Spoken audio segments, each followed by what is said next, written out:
नमो नमः उत्कावीन जैसा मीन तळमळी जाऊ पाहे प्राण तैसे यदुकुळ टिळकावीन आम्हासी झाले दानपा गोपाल कृष्ण भगवान की जय। असो ग्रंथकर्ते श्रीधर स्वामी या हरिविजय ग्रंथाची कथा सांगत असताना सांगू लागले, ज्यावेळेस भगवान श्रीकृष्णानं गोकुळामधल्या गोपिकांचं समाधान करण्यासाठी, त्यांना दुःखातून बाहेर काढण्यासाठी उद्धवाला पाठवलं. आणि त्यावेळेस उद्धव गेल्याच्या नंतर त्या गोपिका उद्धवाला सांगू लागल्यात की हे उद्धवा, त्या भगवंतासाठी आमचा प्राण इतका तळमळ होतोय, आम्ही इतके कासाविस आहेत की जसा एखादा मासा पाण्याच्या बाहेर पडावा आणि बाहेर पडलेला मासा जसा पाण्याच्या वेगळा पडल्यावर तळपड तडपड करतोय, आणि त्या माशासारखी आमची अवस्था ही कृष्णासाठी झाली. उद्धवा, ती तू जाऊन कृष्णाला सांग, असं गोपिका बोलू लागलेल्या आहेत. आणि त्याची सुंदर कथा ग्रंथकर्ते सांगू लागलेले. जैसे कृपणाचे धन गेले की जन्मांधारण्यात पडले, आक्रूरे आमुचे राज्य बुडविले, हरीशी नेले मथुरेशी. अरे उद्धवा, असा त्या असणाऱ्या आक्रूरानं भगवंताला आमच्यापासून बाजूला गोकुळाला मथुरेला घेऊन गेला. आणि आमची अवस्था कशी झाली, जसं एखादं लहानपणी जन्मतानच आंधळा माणूस आहे आणि त्या आंधळा माणूस एखाद्या काटाड्या वनामध्ये एकटंच पडावा, चुकावा, आणि त्याची जशी तळमळ करून जशी त्याची अवस्था होती, त्या पद्धतीनं आमची अवस्था झाली. असं असणाऱ्या त्या गोपिका आपली व्यथा त्या उद्धवाला सांगू लागलेल्या. श्रीकृष्ण हाती वयनीवर तमोमय कुहतोच्या क्रूर, आम्हा चकुराशी निरहार पाडले साचार. उद्धवा, हे उद्धवा, ज्या असणारा चातक पक्षी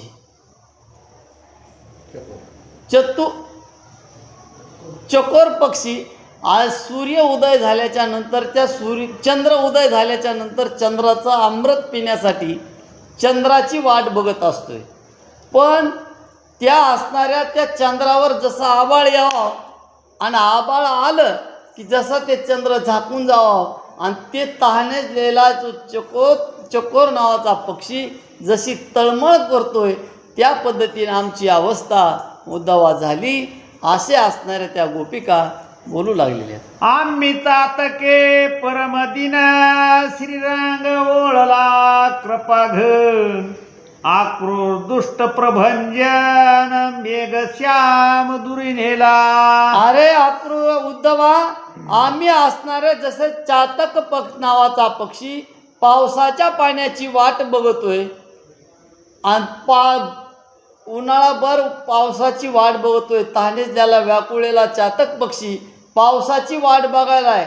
हळूहळू थेंब थेंब पाऊस सुरू होणार आहे, पण तो आक्रूर रूपी वारा आला, आणि त्या आक्रूर रूपी वाऱ्यानं त्या जे पावसाचा ढग आलेला जसा घेऊन जावा, त्या पद्धतीनं त्या आक्रूरानं कृष्णाला नेलं, आणि आमची तशीच आमची तळमळ करीत राहिलो. अशी असणारी व्यथा ही उद्धवाला त्या गोपिका सांगू लागलेल्या. कृष्ण वियोगाचा महापूर त्यात लोटुनी गेला क्रोर, उद्धवा तू चतुर पोहणार काडी बाहेर माते. हे उद्धवा, तो असणारा जो कृष्ण रूपी जो वियोग होता, त्या कृष्णाचा जो वियोग आहे, त्या वियोगानं आम्ही व्याकुळ झालो होतो. आणि तो आक्रूर आला, आणि त्या आक्रूरानं आम्हाला या कृष्णाच्या वियोगातल्या जो पूर आहे, या पुरामध्ये ढकलून दिलं, आणि तो आक्रूर कृष्णाला घेऊन गेला. उद्धवा, तुम्ही शाने सुजान भक्त आहेत, तुम्ही काहीतरी ज्ञान सांगा, आणि ज्ञान सांगून आम्हाला ह्या कृष्णरूपी जो काही आमचा शोक आहे, त्या शोक समुद्रातून आम्हाला बाहेर काढा. अशी असणाऱ्या त्या गोपिका त्या उद्धवाला विनंती करू लागलेले आहेत. हरिवियोग वनवास बळ त्यात जळतो आम्ही सकळ उद्धवा तू जलद दयाळ वर्ष आम्हावरी पै. हे उद्धवा, हे असणारा जो काही आम्हाला कृष्णाचा जो शोकरूपी वणवा लागलेला आहे आणि त्या शोकरूपी वणव्यामध्ये आम्ही त्या कृष्णाचा शोक करीत जळू लागलो. उद्धवा, तू कृपेचा पाऊस हो आणि त्या कृपेचा पाऊस होऊन या असणारा जो कृष्णाचा वियोगरूपी वणवा आहे त्या वियोगरूपी वणव्याला विजव आणि आम्हाला जो शोक झाला आहे तो शोक आमचा नाहीसा करा. अशा असणाऱ्या विनंती त्या गोपिका उद्धवाला करू लागलेल्या आहेत. आमुचे निदान ऋषिकेशी मध्ये आक्रूराला विवशी उद्धवा तू पंचाक्षरी होशी निदान घरासी आणि ते. हे उद्धवा, तो असणारा कृष्णरूपी जो काही कृष्णाचा वियोगरूपी धन एखाद्याचं शोकाचं जे आमचं धन आहे ह्या धनाला कृष्णरूपी आमचं धन आणि ह्या कृष्णरूपी धनाला त्या कृष्णाचा वियोगरूपी विवशी त्या धनावर टपून बसली आणि त्याच्यासाठी उद्धवा तू काय कर, एक चांगला असा जाणता हो आणि जाणता होऊन आम्हाला त्या वियोगाचा जो कृष्णरूपी जो वियोग आहे त्या वियोगरूपी भूताला आमच्यातून बाहेर काढ आणि तुम्ही एवढा आमच्यावर उपकार करा. असे असणारी त्या गोपिका उद्धवाला विनंती करू लागलेल्या आहेत. हरिविवेक रोग दारुण त्याने सकळही झालो क्षीण कृष्ण कृपा रसराज देऊन अक्षय करी आम्हा ते. हे उद्धवा, हा कृष्णरूपी जो काही आम्हाला लागलेला क्षयरोग आहे आणि क्षयरोग कसा आहे हे बरा होत नाही, त्या रोगानं आम्ही जळून चाललो. पण उद्धवा, तुम्ही कृष्ण रूपाचं रसायन आम्हाला द्या आणि त्या रसायन दिल्याच्या नंतर आमचा जो काही कृष्णाचा वियोगरूपी लागलेला आमच्या मनामध्ये रोग आहे तो रोग नाहीसा होईल आणि आम्ही बरे होऊ. आणि तसं तुम्ही आम्हाला कृष्णरूपी औषध द्या. अशा असणाऱ्या त्या गोपिका उद्धवाला बोलू लागलेल्या. उद्धवा तू जोशी सुजान कृष्ण प्राप्तीचे देई लग्न पाचही पंचके निर्सोन साधी कारण हे आदी. हे उद्धवा, तुम्ही असणारे चांगले सुजान असे ब्राह्मण आहेत आणि सुजान ब्राह्मण आहेत. मग हे जी काही कृष्ण वियोगाचं दुःख नाहीसं करून आम्हाला कृष्णाचं आणि आमचं मिलन होईल असं आम्हाला तुम्ही मुहूर्त गाठून द्या. आणि एखादं ते मुहूर्त गाठून दिलं किंवा एखादं ते जंतर दिलं तर त्या जंतरांना कृष्णाचा नामचा वियोग होऊन आमची भेट होईल आणि आमच्या मनामध्ये जो लागलेला शोक आहे तो शोक नाहीसा होईल. असं असणारा तुम्ही आम्हाला मंत्र द्या. अशा त्या गोपिका उद्धवाला बोलू लागलेल्या. तन मन धनेशी अनन्य उद्धवा तू झालो शरण कृष्ण प्राप्तीशी कारण सद्गुरु तू आम्हा ते. हे उद्धवा, तुम्ही आमचे गुरु व्हा आणि आम्ही तुम्हाला आमच्या तन मन धनानं आम्ही तुम्हाला शरण आलोत. तुम्ही काय करा, आता कृपेनं आम्हाला आशीर्वाद द्या आणि कृपेचा आशीर्वाद देऊन कृष्णाची आणि आमची भेट घालून द्या. म्हणजे आमचा जो असणारा वियोग आहे तो वियोग नाहीसा होईल. अशा असणाऱ्या त्या गोपिका त्या उद्धवाला विनंती करू लागलेल्या. आयशे बोलूनी कामिनी लागल्या दृढतयाच्या चरणी ते देखोनी उद्धवाच्या नयनी प्रेमांबुधारा लोटल्या. असा असणाऱ्या त्या उद्धवाला त्या ज्या काही गोपिका होत्या त्या गोपिकांना पूर्ण विनंती केली तन मन धनानं शरण गेल्या. उद्धवाच्या पायाला साष्टांग नमस्कार घातला, उद्धवाच्या पायाला घट्ट मिट्टी घातली आणि उद्धवानं हे भगवंताविषयी असलेलं गोपिकाच्या मनामध्ये जे काही प्रेम आहे, ती भक्ती, ही भक्ती बघितली आणि उद्धव सद्गदित झाला. आणि सद्गदित होऊन ज्ञानी परमज्ञानी असलेल्या उद्धवाच्या सुद्धा या गोपिकांची भक्ती बघून डोळ्यातून प्रेमाचे अश्रू वाहू लागले. शाबास. उद्धव म्हणे या लागून कैसे सांगू ब्रह्मज्ञान, यांनी दृढ धरली मूर्ती सगून, ते कैसी उडून टाकू मी. अहो, ज्या गोपिकांचं प्रेम बघून, गोपिकांची भक्ती बघून उद्धव सद्गदित झाले आणि उद्धव म्हणले या असणाऱ्या गोपिकांनी जी भगवंताची सगुण सुंदर मनमोहक अशी मूर्ती ध्यानामध्ये इतकी ठसली की त्या असणाऱ्या भगवंताच्या मूर्तीला काढण्या इतकं माझ्याकडं सामर्थ्य नाही. मी या गोपिकांना काय ब्रह्मज्ञान सांगू आणि ब्रह्मज्ञान सांगून या गोपिकाच्या मनामध्ये जी काय भगवंताची भक्ती बसली त्या भक्तीला मी कसा वेगळं करू शकन, असे असणारी उद्धवाच्या मनामध्ये शंका येऊ लागली. सगुण उच्चरिता देखा, ताची प्राण देतील गोपिका, मग म्हणे विरंचीच्या जनका, बुद्धिदाता तुदो होई. मग त्या ठिकाणी तो असणारा उद्धव गोपिकांना गोपिकाविषयी बोलू लागलेत की या असणाऱ्या गोपिकांच्या मनामध्ये सगुण मूर्ती किंवा सगुण मूर्तीचं ध्यान त्यांच्या मनामध्ये बसलेलं आहे. त्यांना जर मी या मूर्तीच्या वेगळं करू तर त्या नक्की प्राण दिल्याशिवाय राहणार नाहीत, अशी त्या उद्धवाच्या मनामध्ये शंका आली.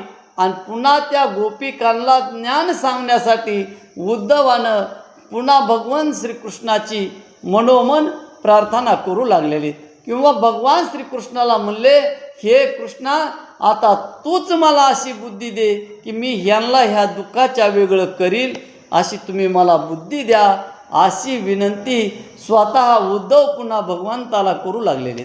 उद्धवे नेत्र झाकून मनी आठविले कृष्णचरण, आता गोपिकाशी दिव्य ज्ञान उपदेशी तो श्रीरंगा. मग त्या असणाऱ्या उद्धवांनी गोपिकांचा प्रेम बघून, भक्ती बघून मनोमन डोळे झाकले आणि भगवान श्रीकृष्णाचे चरण ध्यानामध्ये आणले आणि म्हणले, हे कृष्णा, त्या असणाऱ्या गोपिकांना ज्ञान सांगण्यासाठी मी आपुरता दीन आहे.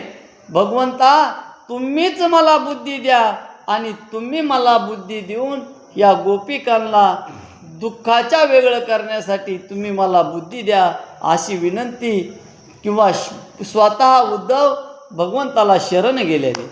उद्धवे अष्टभाव सावरून म्हणे, ऐका हो तुम्ही सावधान, कृष्ण दाखवा सत्वर म्हणून, कोण म्हणती तुम्हा माझी. अहो, त्या असणाऱ्या गोपिकांना असे भगवंता त्या उद्धवांनी डोळे उघडले आणि त्या गोपिकांना म्हणले, हे गोपिकांनो, जो तुम्ही म्हणतात ना कृष्ण सगुण आहे, कृष्ण इथंच आहे, मग कुठं आहे तुमचा कृष्ण, तुम्ही दाखवा बरं. असा असणारा प्रश्न त्या गोपिकांना उद्धव विचारू लागलेले. कोण इंद्रियाचा चालक, कोण आहे बुद्धीचा प्रेरक, अंतकरणी आठवा सकळी, कोण धरवी विचारा. हे गोपिकांनो, या असणाऱ्या देहाची हालचाल करणारा कोण आहे, या बुद्धीला प्रेरणा देणारा कोण आहे, या बुद्धीला, या सर्व अवयवांना प्रेरणा देणारा असा कोण भगवंत आहे, त्याची तुम्ही आठव करा, ते कुठे तुम्ही दाखवा बरं. असे असणारे वेगवेगळे प्रश्न तो उद्धव त्या गोपिकांना विचारू लागलेले. तुमच्या नेत्रा कोण दाखवी, पदी गमनागमन कोण करवी, श्रवणी गोष्टी ऐकवी, तोची बरवा शोधावा. हे गोपिकांनो, तुम्ही काय करा आता, जे तुमच्या डोळ्यामधून तुम्ही एखादी वस्तू बाहेरली बघतात, ती तुम्हाला कोण दाखवितंय त्याचा शोध घ्या बरं अगोदर. तुमच्या पायांना चालण्यासाठी पायानं कोण चालवितंय तुम्हाला? तू कोण चालविणारा देव आहे किंवा कोण चालवितंय हे तुम्ही शोधा. असे असणारं तो असणारा उद्धव त्या गोपिकांना प्रश्न विचारू लागलेले. 25 सत्वाचा जाणता तो कोण विचारा पुरता, जो स्थावर जंगम जीव निर्मिता व्यापून वेगळा कोण तो. हे गोपिकांनो, या असणारा जो काही 25 तत्व आहेत, 25 तत्व आहेत आणि त्या 25 तत्वाचा निर्मिता कोण आहे? या असणाऱ्या चराचरामध्ये प्रत्येक जीवाचं निर्मिती करणारा कोण आहे?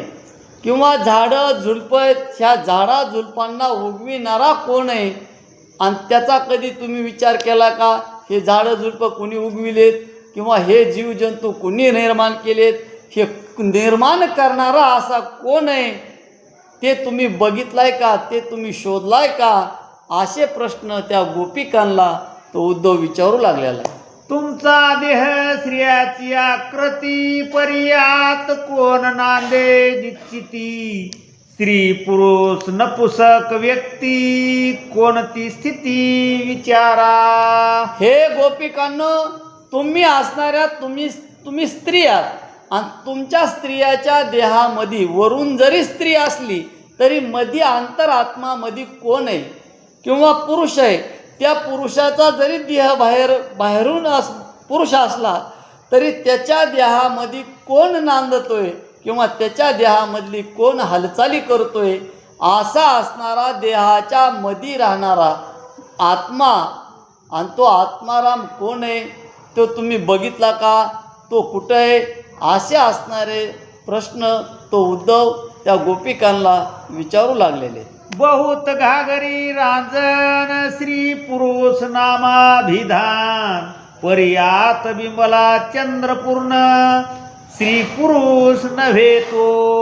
हे गोपिकांनो, जरी बाहेर किंवा मधी वरून स्त्री दिसत असल, पुरुष दिसत असल, पण मधी त्याच्या अंतरात्म्यामध्ये किंवा शरीरामध्ये कोण आहे? एखादा मोठा लट रांजण आहे, त्या रांजणामध्ये बऱ्याचशा घागरीनं पाणी, बऱ्याच घागरी बसणारा रांजण होता आणि ते पाण्यानं गच्च भरला आणि त्याच्यामध्ये पुन्हा चंद्र दिसला.